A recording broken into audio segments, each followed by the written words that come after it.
Every week, the Payne family cuts straight to the real financial story. The one question, Bob, everyone's asking is, are we in an artificial intelligence bubble?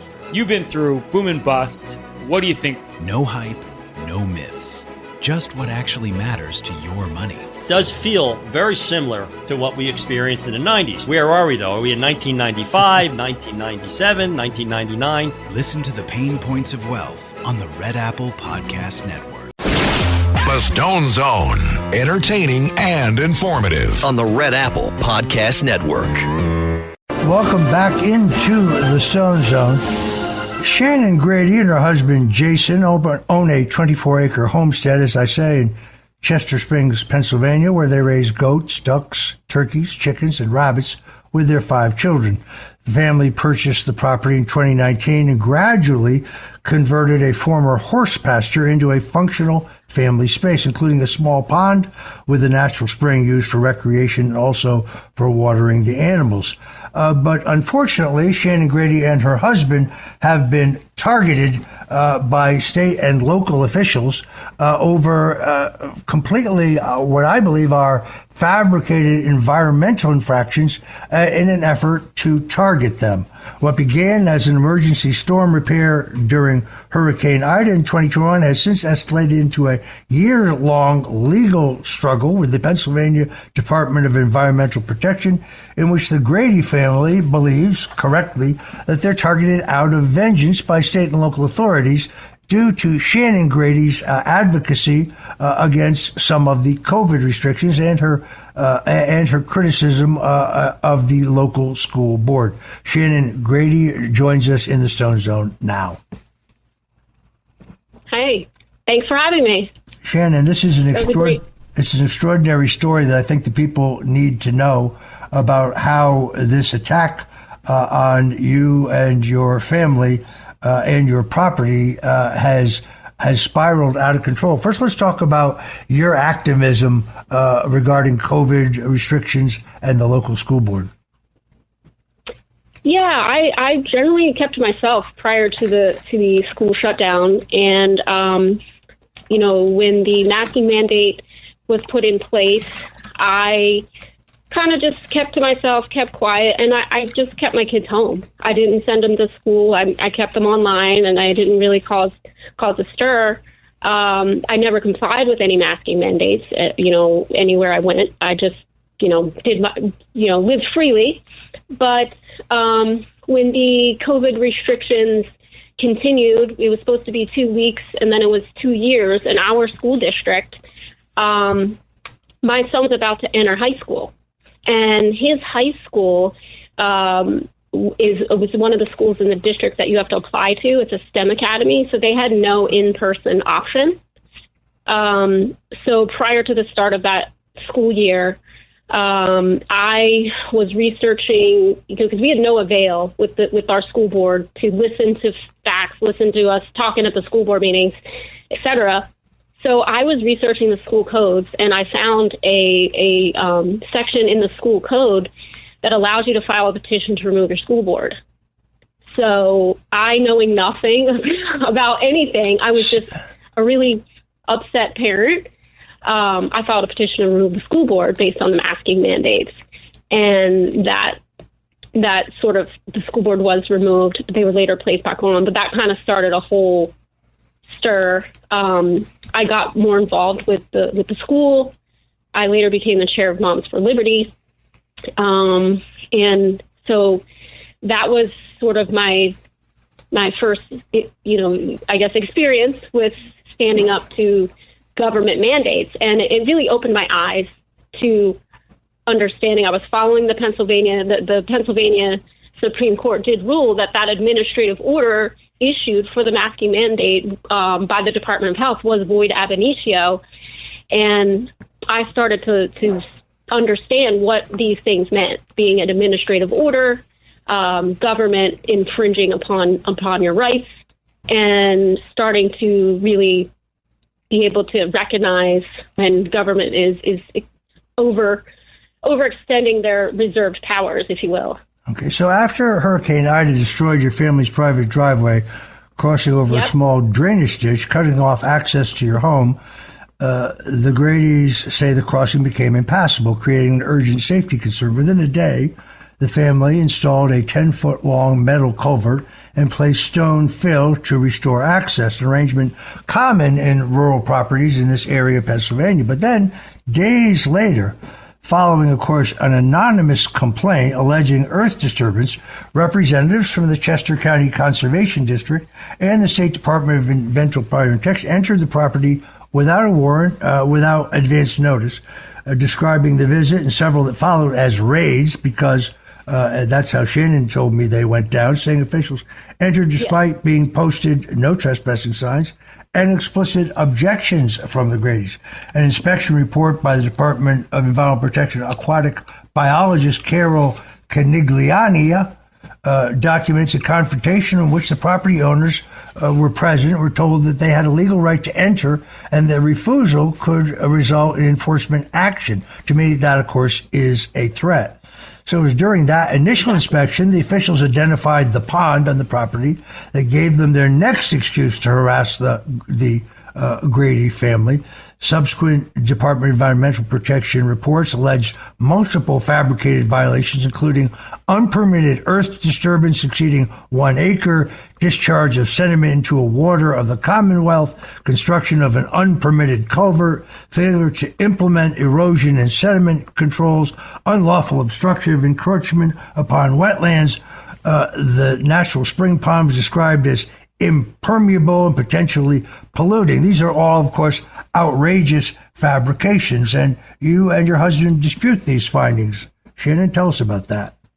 Correct. Yeah, we dispute these findings. As you mentioned, starting in 2021 was when the initial inspection took place based on an anonymous complaint, which we did file right to know to get such anonymous complaints. We still haven't yet seen those.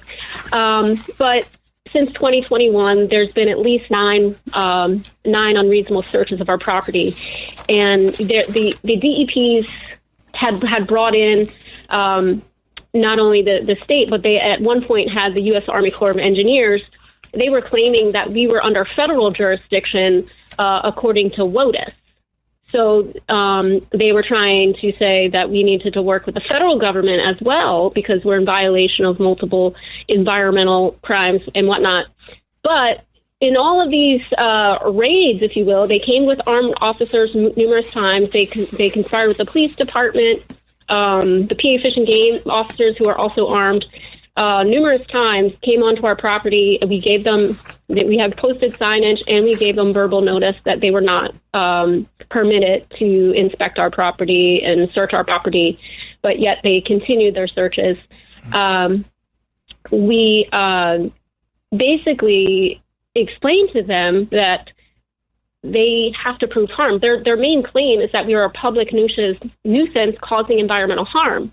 And the statutes in which they cite we're violating, they have the statutory duty to prove that we've contaminated the waters of the Commonwealth or waters of the United States. Yet in all of their visits from 2021 through 2025, they failed to do one single soil sample test or water soil test, which they're required to do by the statute. They're required to show contamination, which they failed to do.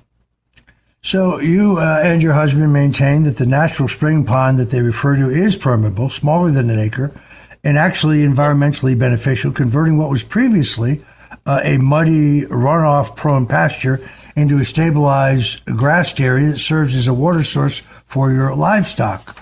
The government has never shown any evidence of pollution or downstream harm, nor have any of your neighbors filed complaints alleging damage. Additionally, state aerial imagery shows only minor soil displacement consistent with normal rainfall. Grady notes that no soil, in this article that I read, this is, I think, you talking, Shannon, noted that no soil or water tests were ever made by state authorities to prove any of this environmental damage, as you just said, demonstrating that this whole thing is, in fact, political. I really must tell you, in a way, I can totally identify with you because I myself have been politically targeted. It was 7 years ago this past Sunday that 29 heavily armed FBI agents, similar to the armed thugs that were sent to your farm property, stormed my home at 6 o'clock in the morning. And this entire attack on you and your husband and your family, where you live on the property with your 5 children, as I recall, in a farmhouse that's almost 200 years old, they want to fine you and try to destroy you, not because you're doing anything wrong on your property, but because you stood up to the local school board. Yeah, and maybe that's where it originated. But ever since they've interacted with us, every time they come, they said, "Just comply. You need to comply. You need to comply. You need to comply." But complying would cost your family $500,000 or more, including permit fees, hiring a certified wetland specialist, delineating wetlands, preparing restoration plans, and submitting a notice of intent for individual permits.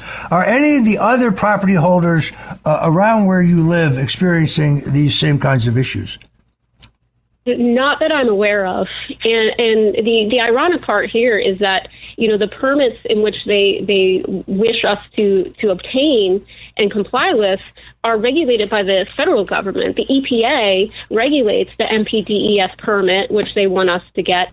And WOTUS has been basically eliminated by the Trump administration. The WOTUS they're claiming that, the water, our natural springs, which is what the pond is, the natural springs, we have 7 on our property, is not a water of the United States, not regulated by the federal government, but which is what they're trying to claim. And they're also trying to claim our drainage ditch is a navigable waterway. It has about a half an inch of water. So, that they're trying to, pull us into not only administrative regulatory purview, but they're trying to also force us to comply with an administrative process, which we have been saying from the beginning is unconstitutional. We are afforded proper due process. You cannot just show up here with an administrative order demanding us to comply with your demands, purchase all these permits, do all of these things, which would cost us $500,000, plus allow you to inspect, quote unquote, inspect our property for the next 5 years whenever you want, based on an administrative order issued by a manager who works at the Pennsylvania Department of Environmental Protection.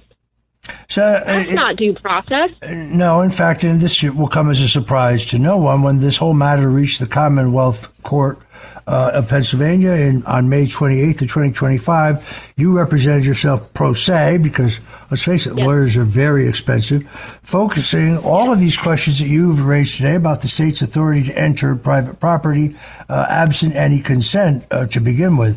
And of course, the local judge, Matthew S. Wolf, granted the state's Department of Environmental Protection to enforce this outrageous administrative order. The court retained jurisdiction, warned that failure to comply could result in sanctions, including contempt, fines, and perhaps even jail. These people are out of control, but I do think you have put your finger on the potential solution to your problems. I really doubt that Lee Zeldin, who is the director under Donald Trump of the Department of Environmental Protection, is aware of the situation. There are federal issues involved. They're claiming you violated federal laws incorrectly. Do you have some hope that Lee Zeldin and the administration will examine all of these issues, as they have done in other instances, defending, in one case, a Washington rancher who was falsely accused of environmental crimes? Are you hopeful that Lee Zeldin will step in? I am hopeful that Lee Zeldin will step in, and I actually did file a federal complaint against the Pennsylvania Department of Environmental Protection, along with an emergency temporary restraining order. We are seeking proper due process. If the DEP wants to prove their claim in their administrative order is that we are a public nuisance, which requires them to prove contamination to the waters of the Commonwealth or waters of the United States. They need to prove their claim in court and give us proper due process, which requires a trial by jury, not a non-neutral quasi-judicial administrative hearing. That's all we've been afforded.